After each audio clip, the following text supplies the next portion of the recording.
Dernier cours, est-ce qu'il est? Oui. Dernier cours, est-ce qu'il est le ministère énergétique des arts? D'accord. Tu as bien qu'il y aurait été qui en résumé. Tu as bien qu'il pour harmoniser l'esprit à la nature dans le canal à Banzete. Tu vas dire que quand il y a Banzete, il y a un esprit avec un beau débat. Et que ceux qui ont pour harmoniser la nature, tout le monde a qui le dégaine et c'est qui a ça. Il y a beaucoup qui est dans Zamba. Et à côté de Zamba, beaucoup plus dans Boutou. Et à Tali, à l'Okins, c'était mon corps. Ok, c'est bon déjà. Et voilà ce qui est comme ça. Il y a beaucoup de sous-sous, comme ça, à part ça, à l'habitat. Oui, frère. Tout ce qui c'était le moment qui c'était pas pour ça. Oui. C'était au Kaka. C'était le Baka. C'est un peu ça. Presque. Ok, là, il y a beaucoup de passations. On va faire bien. Des sous. Oh, il y a ça. Frère, les noms, c'est. Frère les blancs. Là, il y a beaucoup de passations. Ni il y a quand même un mystère avant c'était. Vous savez quand même. Là, il y a des sous. Oui, frère. Nazaraki maana ulikuwa hata mara mingi na mona expliquer ceux qui OK avant que en contact na banzete ils ont offert na bango pour il faut commémorer bango pour la mienne voilà. D'accord. Merci beaucoup. Alors, les autres thèmes, monsieur Zali, envoûtement, détection, na comment aller contrer yango. Alors, dans chaque détail, il y a un enseignement nabo. Et ça, l'écolo, grâce à la question na yo, na suka, notre écho, permettre pour na topotana détail.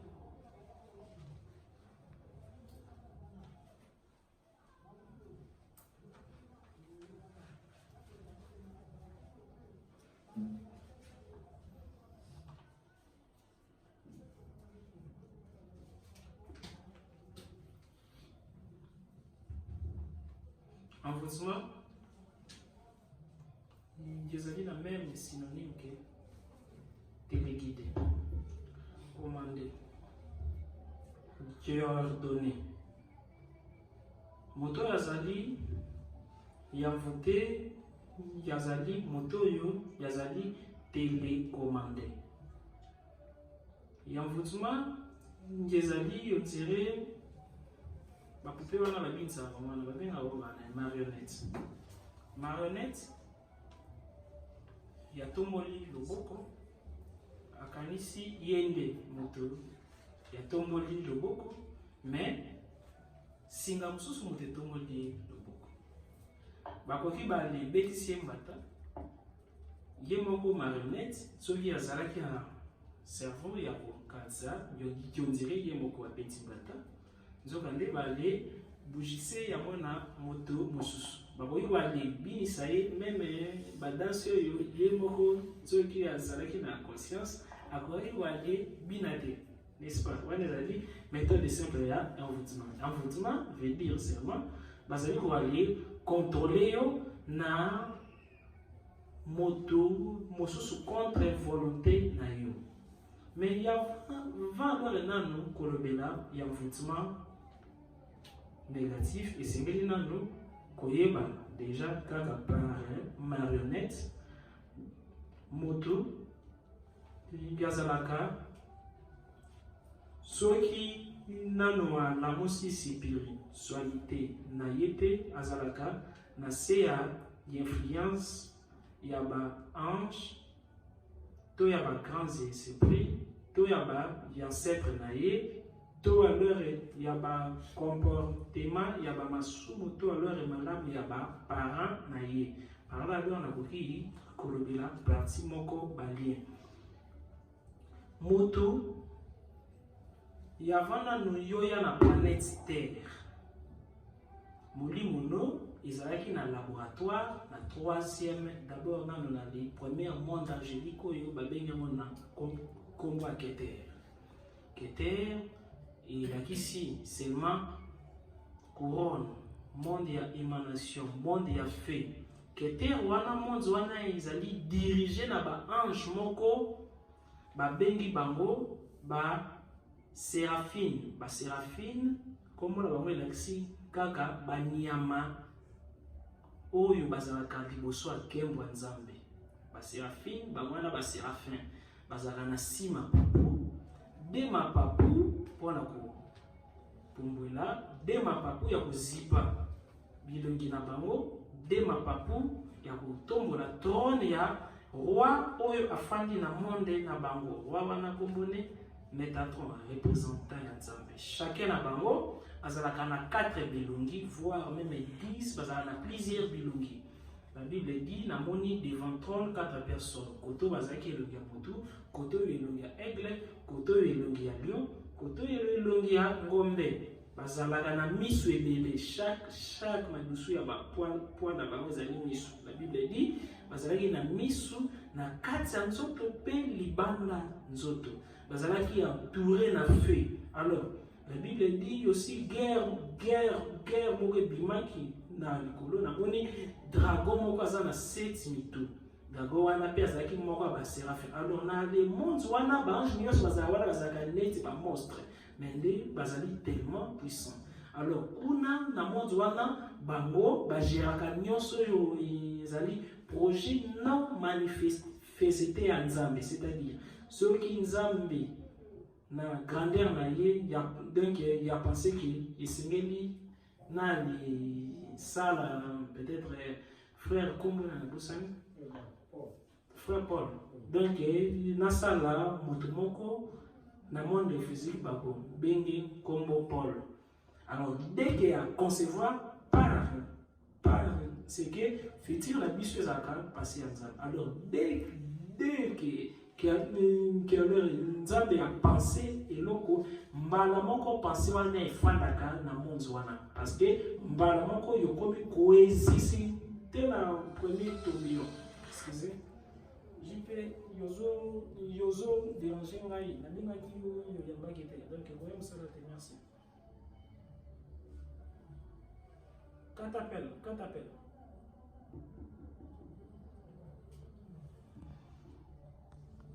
alors premier tourbillon wana ezali monde ya pensée ya Nzambe, monde ya ba projet ya Nzambe. C'est comme budget Nzambe nyonso mpona ba création future efandaka na monde wana. Mais même Keter wana ezali premier monde. Alors na nzoto ya motu symbole wana ya nini Keter eza na cerveau ya motu. Ya chaque fois motu pense keloko bale séraphin oyo bafandi na kati ya cerveau na ye bale travail kasir yeloko wana akangi parenthèse. Alors dès que Nzambe a pensé à kufandisa nano molimo na yo na première monde wana ya fait kuna sikoyo bako peso ba outil nécessaire babino na monde physique esengeli ozala puissant tout parce que nyonso yo ba ange minene baza nango na ba démon baza nango moto aza nango mais yo moto azali neti kizoba c'est comme yebe na mbeki zoba donc bazui wax bazui jean bazui pantalon bazui chasseur basangisi nyonso donc yo moto azali combinaison ya nyonso siko kiti ya ye ya kutia kana tisini nyalinga tiaka c'est comme kizoba dès que moni batisi ebele nyokoki yolobi tala nalingi donc batisi tout yo te mais lokela na tissu ba dessiner ba fleur, c'est-à-dire kaka na katia ngeputa moko ezali na ba midele ya ba tisi ebele même chose pour la montre. Alors soki alors les balé si quoi les tondisa yo na kibo Nzambe nyonso yo une fois de la première monde angélique oyo babengi Keter monde ba séraphin ba kozwa yo ba transférer yo na deuxième monde angélique. Deuxième monde angélique oyo ndiyo yali zalaka dirigé jadis c'est pas ya Lucifer malheureusement les changements qui fonction na opposition alors remplacer na archange Raziel monzwana ezali yabite na ba ange to bengena kombo ya ba chérubin les chérubins bango bazali ba adorateur mais l'adoration musique son donc nzambe azalaka na besoin ya se distraire non la Bible dit de même que likolo eleki mabele na musika de même que makansi nange eleki makansi na bino nzambe azali na besoin ya musique te pona ya bina mais son wana ya ba chérubin moto esalaka ke monde ezala na harmonie pona likolo na se et tout à te esengeli son moko ya ba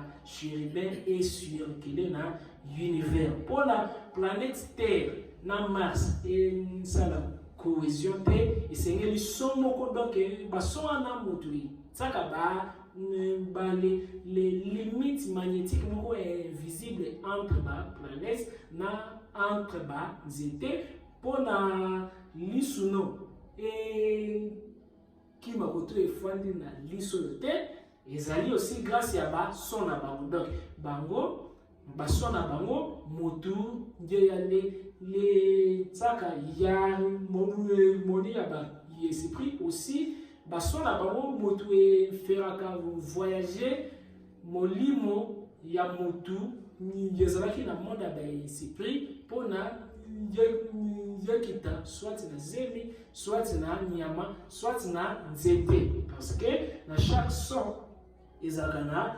vibration c'est comme la kokina gangi vitre et panzani alors dans chaque vibration ezalaka na ba ondulation nde ya wana nde calcul ya ba son soki moto akoti na nzete dio bakolakisa comment ba zigzag ezali kolesala na son na ye donc que bali calcul ya baso wana babena kango ba ondulation na se ya ondulation ezali na ba esprit donc deuxième monde angélique babena les logos la parole alors dès que batie yo kuna nzambe sikoyo apesi yo force ya ko créer parce que la Bible dit dans 1 Jean au commencement était la parole et la parole était avec Dieu et la parole y était Dieu.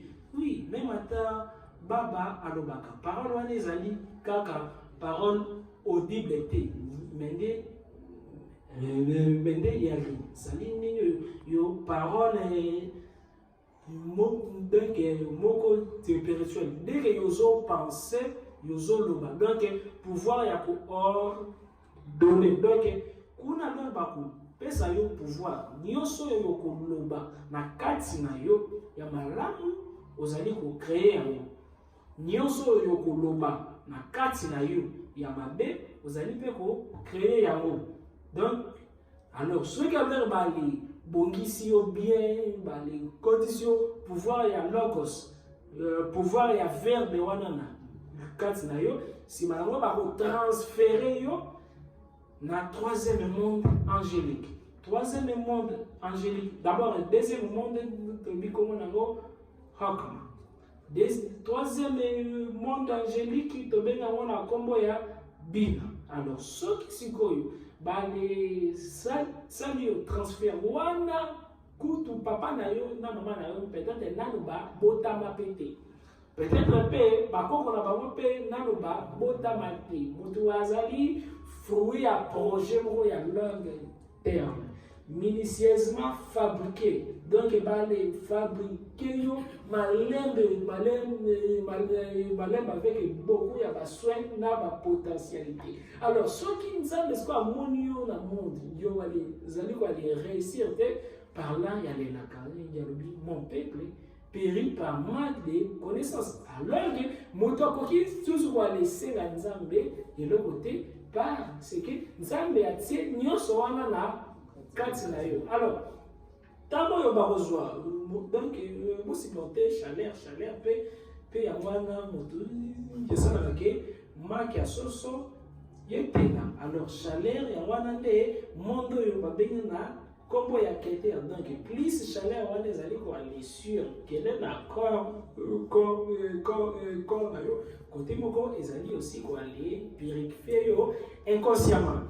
Alors dès que l'on va les transférer yo na troisième monde angélique yo to bengena comme wapina bina oyo ezali dirigé na archange prince Sarkiel oyo ezali yabité na ba trône.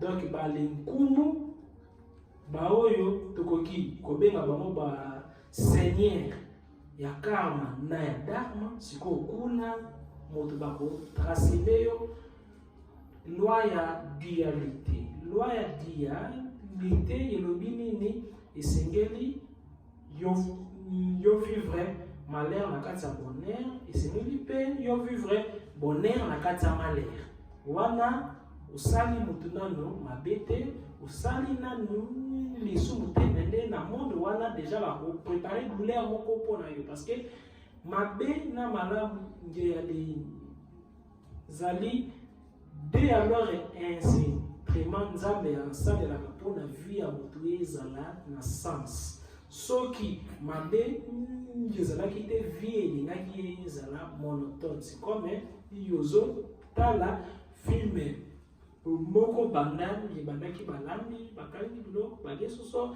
ali bakimi mbangu bazongi ne sais pas que yoko changer scène ponami ba effet moko ezate action ezate histoire ezate parce que qui dit histoire isengeli zalaka na ba période moko ya trouble période moko ya désespoir période moko ya lumière période moko ya ténèbres. Alors, comme kuna bazali ba 24 veillants, bengi bango ba seigneur ya karma na ya dharma.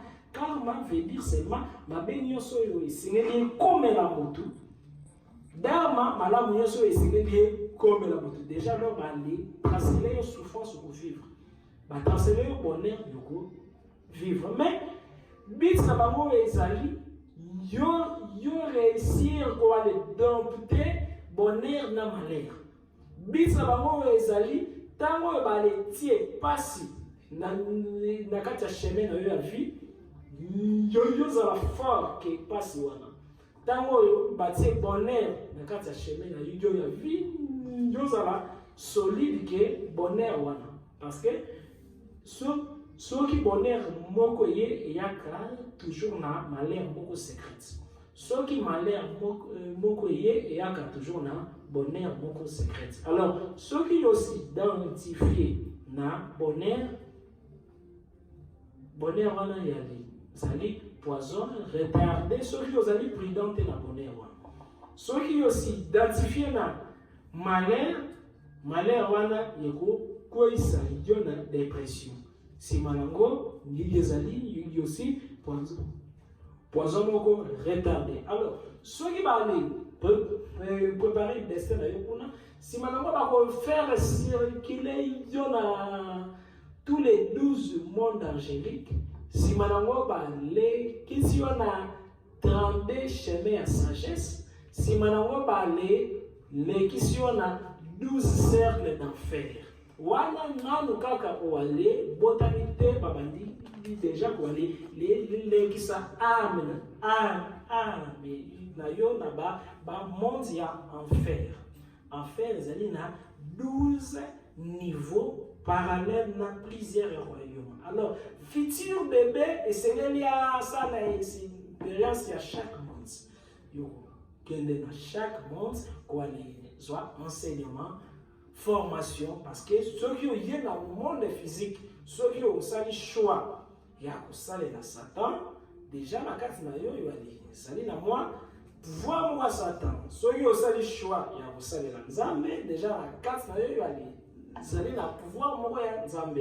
Alors ceux qui veulent le balé si ko aller koti sa yo nyonso wana na nzoto sima na moi ba ko aller sa yo na ba astre bakoki bale kangisi yo na planète ni yokomi ko est vrai peut-être na planète Terre, parce que planète Terre ezali mpe na molimo nango soit alors bakanisi yo na stéroïde donc banga moko ya minene ezalaka likolo balobi vivre comme libanga mpona oyekola patience soit alors bakomisi yo rocher avant de bima moto to wana ezali mpona odéveloppe baatitude kino vivre patience libanga ezalaka patient ezali nango kaka wana mais libanga ekolaka mais ekolaka avec beaucoup ya patience soit zala comme nzete ezalaka na pero nango ebotaka pero nango ebotaka te yekola nano boko soki basilisi yo baformation nyonso bakomisi yo obungi bakomisi yo fourmi yo kovivre biloko nyonso oyo ezali bakomisi yo poussière ya mabele nsima ya un temps sikoyo bakose décide bale komisu tikoyo na cet âge moko ya mpe supérieur ke yokoma motu alors soki papa no na mama na yo basangani déjà na kati ya spermatozoïde ezalaka déjà na bamilimo ezalaka wana mais molimo no ya ezali comme molimo général comme antivirus kolala te namusamtana suka alors kolala te efanda bien alors molimo no ezali considéré comme nini esprit général comme esprit commandant déjà dans les spermatozoïdes moko déjà ezalaka déjà na bamilimo ebele alors dès que yeko sangana na mwasi soki mwasi wana yakomi na zemi na le 7e jour déjà leur bamilimo ezali ebele wana plusieurs esprits eza wana plusieurs entités ezali wana nsima nango na 7e jour bako senga bale yabita ya 7e monde angélique monde oyo tobengi bango na kombo Tifret monde wana kombo nango Tifret bale yabita na bango babengaka bango ba vertu bango sikoyo bakoya na le âme na yo bakotisi yango na kati ya zemi wana na 7e jour soki bakoti yango na 7e jour alors vu que makila ya mama na ya papa ningi esanganaki déjà nanu ya avant nanu molimo no ekota molimo no déjà ezali déjà na plan nango ya projet to destin nango makila ya mama na ya papa bazali déjà na bakarma na bango na bamabe na bango basalaki na bamandamo na bango basalaki na balie na bango na baenvoûtement na bango na bakalite na bango na bapéché na bango dès que basangisi nzoto déjà mele basangisi banini problème na bango comme maki alors yo comme innocent yo kofanda sikoyo na kati ya maki wana ya baproblème donc yo oye na baproblème na yo bango mpe basangisi baproblème na bango oyo bakoaccumule na vie na bango yo mpe yo ali fandi na kati ya baproblème na bango sikoyo yesengeli molimo no njofira à mesure ezala makasi mpona ovivre seulement kaka destin na yo sinon te yo kovivre destin lié na makila ya papa na yo to na makila ya mama na yo mais comment le makila ezala lisusu lié na destin alors supposons papa na yo ya kontaktaki nganga wana soit koko na yo kontaktaki nganga mpona asalaka bachasse nsima nango balobi na ye yebaka keno chasse bana na yo nyonso ekomi ya biso na simple parole déjà ezali na pouvoir comme koko na yo ayokaki baloba wana mpe andimaki yango chaque organe, chaque partie a nzoto na biso ezalaka na bamilimo moko ya mike efanda mato ezali na milimo nango zolo ezali na milimo nango donc tokoki kobenga ngo baselule donc miso ezali na molimo nango nyonso oyo yomonaki milimo wana ya registre bakomi Yerusalem abu nyonso yokaki molimo wana ya enregistré nyonso yo ale simbaki simalango alors bakwali tinda message yango wapi na makila simalango makila yeko garder yango donc dès que papa na maman basangani yo pe d'office yo komi héritier aba makambo nyonso yo ya mabe bango bamonaki na makambo nyonso ya malamu oyo bango bamonaki to pe basalaki. Alors déjà alors il y a un envoûtement déjà dans les premiers degrés déjà les bandi wana manipulation ya vie na biso déjà les bandaka wana dès la conception. Alors tokoki komona nini nani nzambe ya lobi na Jérémie s'il vous plaît fongola wana fina suka nzambe ya lobi na Jérémie na yebaki yo tangu yozalaki nanu na libumu ya mama na ye nzambe ya lobi kendo na yebaki yo déjà donc nzambe déjà yazalaki na projet sérieux mais banda yo azalaki na libumu mama na ye yazalaki na projet nzambe yakoki ya préparer kendo yo esengeli ozala ministre mais comme yo wale kwei na mabele moko ekauka déjà soki molimo no e combattre d'office yo ko vivre jamais d'espérance. C'est pourquoi 85% ya batu bavivaka jamais d'espérance. Supposons pendant que papa na maman no babandaki wali sangana bazaki na kuti.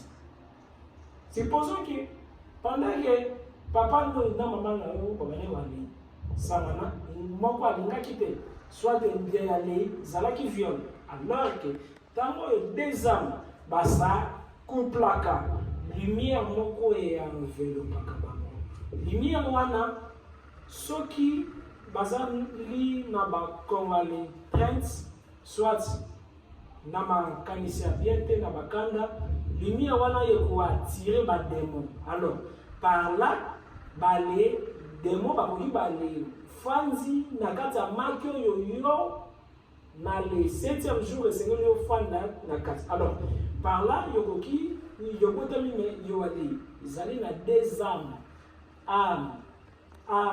ya le soit mwali limo oyo yakotaki pendant rapport oyo papa no na mama no bakanaki wali ça. Alors soki okomi na deux alors âmes yokomi on dirait jumeau mais na kati ya nzoto moko. Alors soki ozali jumeau na kati ya nzoto moko jumeau ya liboso azali ene no ene alors mudeke mutu adirigeaka. Alors soki ene azali destiné kaka mpona échec okovivaka toujours échec soki obomi jumeau wana te oyo azali na kati ya ani na yo te alors yo wale binisi ete.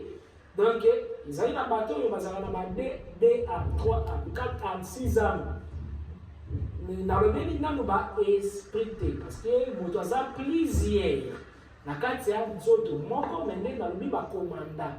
Donc elimo principal bakomanda donc peut-être wale ezali deux âmes commandant na kati ya corps moko.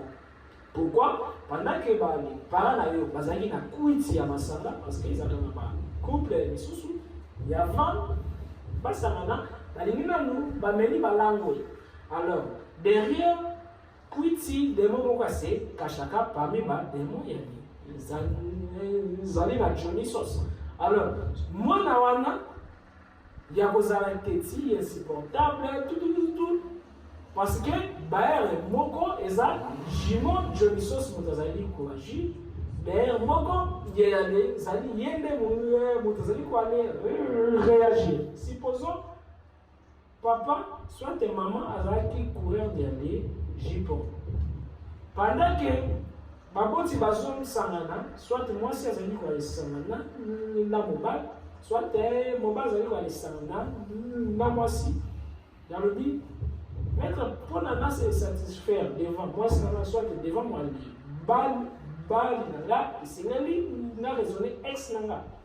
Alors, il y a chaque fois, pendant un rapport, il y a qu'on raisonner.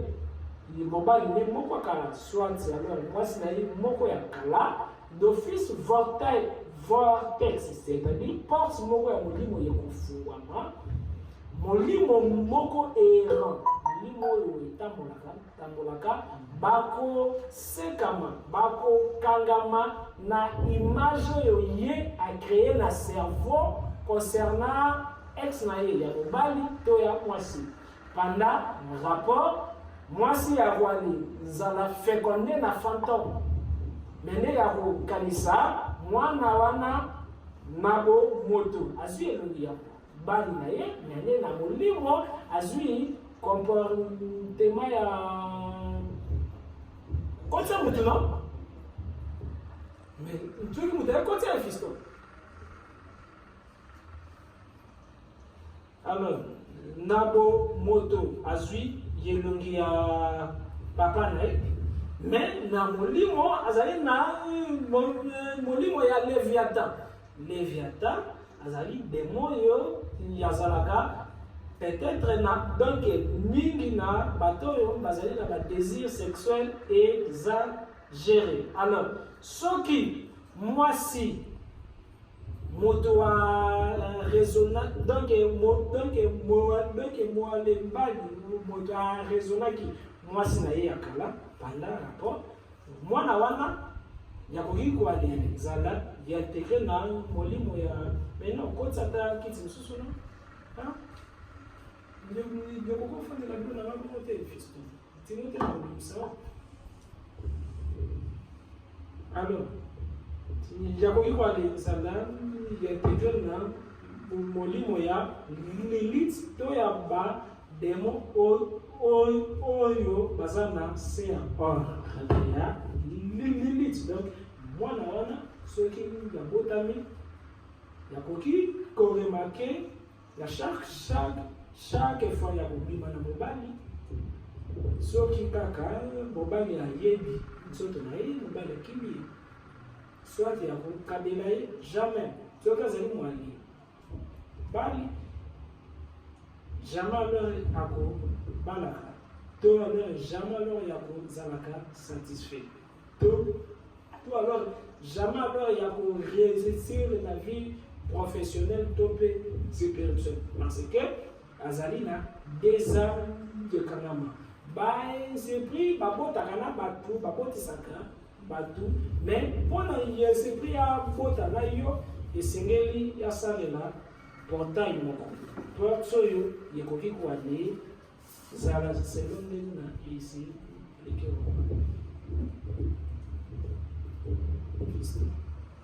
fiston dernière fois na Bible fiston wana première prière ya envoûtement debati déjà ntango yo wali zali na libumu ya mama na yo koma papa na yo na mama na yo basanganaka yeske basalaki na calcul ke non esengeli bali bota mwana ya femme non désirée aussi ya tiraka aussi balie moko spirituel mpona moto azala contrôlé. Supposons mwasi eza mobali mosali calcul ya kobota te ya sida tellement moko ya bike non naza na se nsema nango na bebi wana moko ayimi kaka na minute oyo ayimi adégage bamoko afungoli porte ya bainsécurité oyo bakofanda na kati ya nzoto ya mwana wana bakodétruire ye na les minutes wana te neti manga toki ndoni yango ye kozuzwa donc nsima nango ye kose manifeste wana nanu déjà première remarque ya comment alors possession yeko salema dès que batu mibale balingi bale bota yo wana nanu yelongo nsima nango yobotami chaque endroit est vibraka chaque milieu et bimisaka solo nango. Chaque solo ezalaka na couleur nango. Chaque couleur ezalaka na ba son nango. Chaque son ezalaka na vibration nango. Chaque vibration ezalaka na ondulation nango. Chaque ondulation ezalaka na ba esprit nango. Donc chaque endroit est vibraka. C'est que chacun na biso azalaka na niveau ya vibration na ye. Et ezali na bato misusu yandwa wana ne mata ya sali kopa ndenge donc demo azalaka wana te na vibration na yo na lore yandwa wana soki ekokorde te okoréussir jamais wana nanu nazolobela nanu bademo te banini ni vibration ya milieu vibration donc la physique quand l'éthique bakani que la comment alors yoko yeba que non azali quoi les mettre dans la même fréquence que l'endroit oyo. Première chose, vibration d'accord na biso et chakana ba intuition. Yebaka aussi ceux qui 2 personnes, 3 personnes basangani ba l'effort vibration. Ceux qui vibration na bino ezali na harmonie, cohérence te beaucoup échoué. Alors maintenant comment on quoi les détecter que non place oyo ezali quoi les vibrer ndenge moko nanga to ezali quoi les vibrer ndenge moko nanga te. La Bible dit Abraham papa nazaka na bon ebele azaki père alors na machine na ye bazalaki na ba bikeko na bango na ba yekego na bango na ba goen na bango pe ba bikeko moko mystique. Abraham azalaki bien mais Abraham azalaki j'appelais na ba bénédiction moko ya minene koleko yo azalaki na wana mais yo si longtemps azalaki wana ya kokaki ko aller vibrer selon to ya vibration oyo nzambe abongiselaki ye te. Première chose nzambe asemaki ye nini Abraham kite ndako ya baboti na yo.